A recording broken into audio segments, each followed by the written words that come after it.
on a piece of paper, behind what the CIA says about me, I'm going to write a name of a capital city.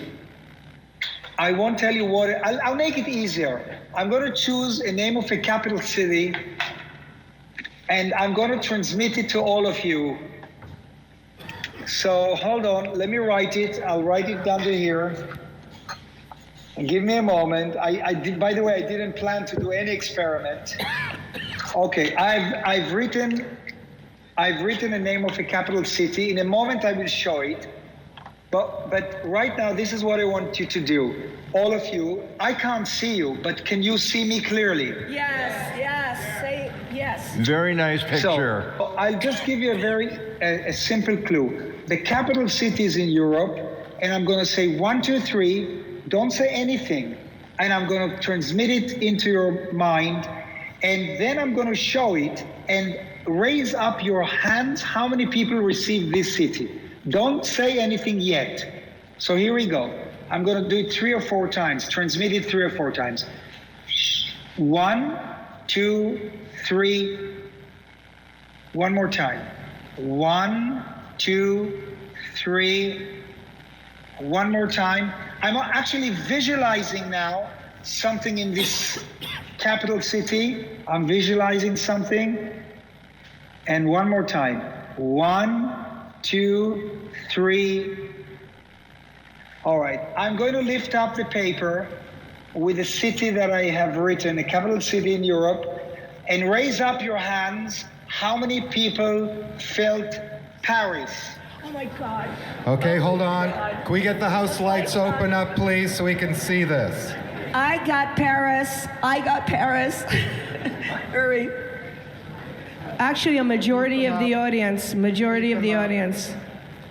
that true? Really? Yes, a majority of the audience. 80% of the audience. 80% Wow. of the audience and one cameraman. Amazing. Thank you. So what I want to say is, this is not an experiment. This is not under laboratory control conditions, but I can transmit, if I have the time, I transmit very complicated drawings and objects. I see. So the question is, what is it? Is it quantum entanglement? Is it quantum mechanics? Is Paris flying through extrasensory perception into your mind from me? I can't answer those questions because I don't know. But I know that I've done this hundreds of times. I've written very complicated words and I transmitted it into the brains of people. This is how I convinced the Russians to sign the Nuclear Arms Reduction Treaty.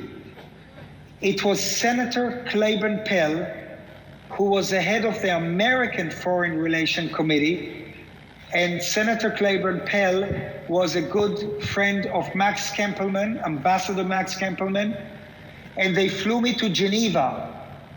Al Gore was with me, and I got very close to Yuli Vorontsov, who was a Russian negotiator, and I bombarded him. Sign, sign, sign.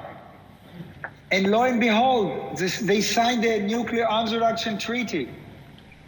And the only reason I can talk about it is because there was a photographer from the American Defense Department there, and somehow that picture with me standing with all these dignitaries came out. Otherwise, it would have still been a secret. Illuminati want my mind, soul, and my body. Secret society, trying to keep the army.